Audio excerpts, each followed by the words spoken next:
1972चा कोरडा दुष्काळ, प्यायलाच पाणी नाही तर शेती जनावरं जगवायची कशी?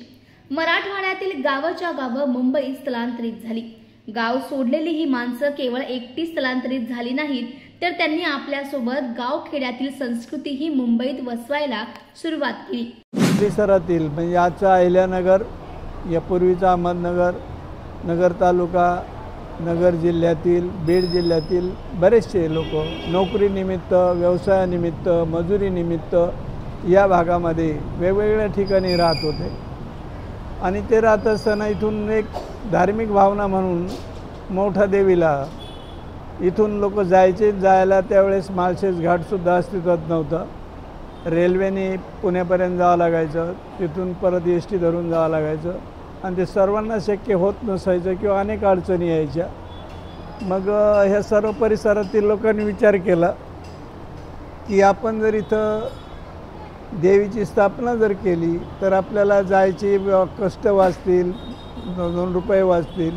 गावी जाऊन मोहटा देवीचे दर्शन घेता येत नाही याची खंत इथल्या प्रत्येकाला वाटत होती, पण मंदिर बांधण्यासाठी पैसे आणायचे कुठून असा प्रश्न पडला। पण लोकांनी हार नाही मानली। एका जागेवर त्यांनी देवीचा होम सुरू केला।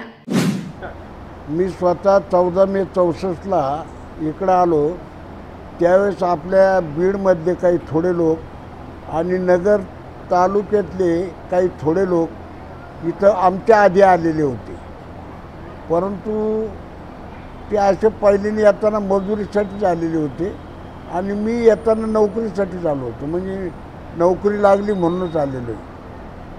आल्यानंतर पहिले बरेच दिवस गेले तेव्हा साधारणतः जे दुष्काळी वर्ष होतं 71, त्या 71ला आमच्या काही मंडळींनी, म्हणजे त्याच्यात काही शिक्षक लोक होते, त्यांनी त्या विठ्ठल मंदिराच्या समोर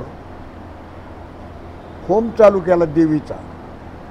मंदिर उभारण्यासाठी पुढे आर्थिक अडचण होती, पण सर्वांनी मिळून सामूहिक निर्णय घेत या अडचणीवर देखील मात केली। नगर बीडच्या दुष्काळग्रस्त मातीतून रोजगाराच्या शोधात आलेल्या शेकडो कुटुंबांनी आपल्या लाडक्या मोहटा देवीचे मंदिर उल्हासनगरात उभारले। दिमाखदार दिसणाऱ्या या मंदिरामागे या कुटुंबाचे मोठे कष्ट आहेत। सर्व एकत्र आले आणि मग म्हणले आपण इथं मंदिर स्थापन करायचं। म्हणजे दक्षिणा म्हणजे वर्गणी जरी म्हटलं 1 रुपया जरी दिला, 1.25 रुपया, तर त्या टायमाला स्वस्ताईमध्ये खूप वाटायचं की एखादा खुशीने जर 1 रुपया 1.25 रुपया दिला तर त्याचं म्हणजे अभिनंदन वाटायचे की आपल्या देवीसाठी काहीतरी पैसे जमतात। आणि असं करून काही दिवस फोटो ठेवून आम्ही म्हणजे मंदिराचं होम वगैरे केले आणि नंतर मग इथं ही जागा विकत घेतली।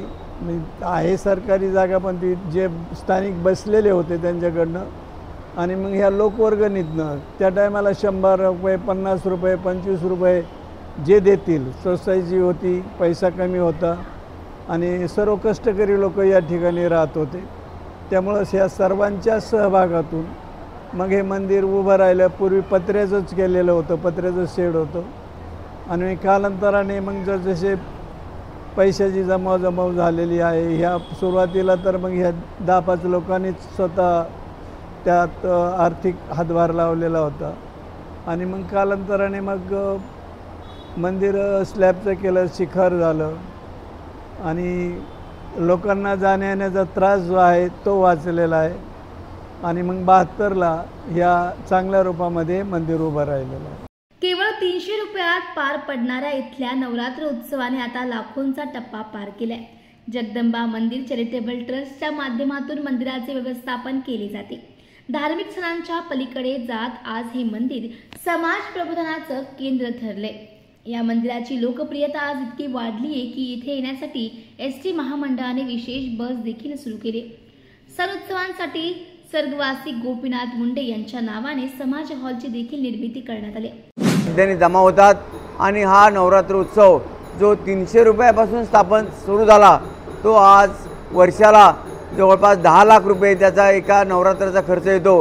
म्हणजे अशा पद्धतीने या ठिकाणी हा उत्सव मोठा धूमधडाक्यामध्ये भक्तिभावाने आणि श्रद्धेने मराठवाडा, नगर आणि या भागातील जे रेणुका मातेला आणि मोठा देवीला मानणारे भक्तगण आहेत त्यांच्या श्रद्धेतून हा साजरा केला जातो।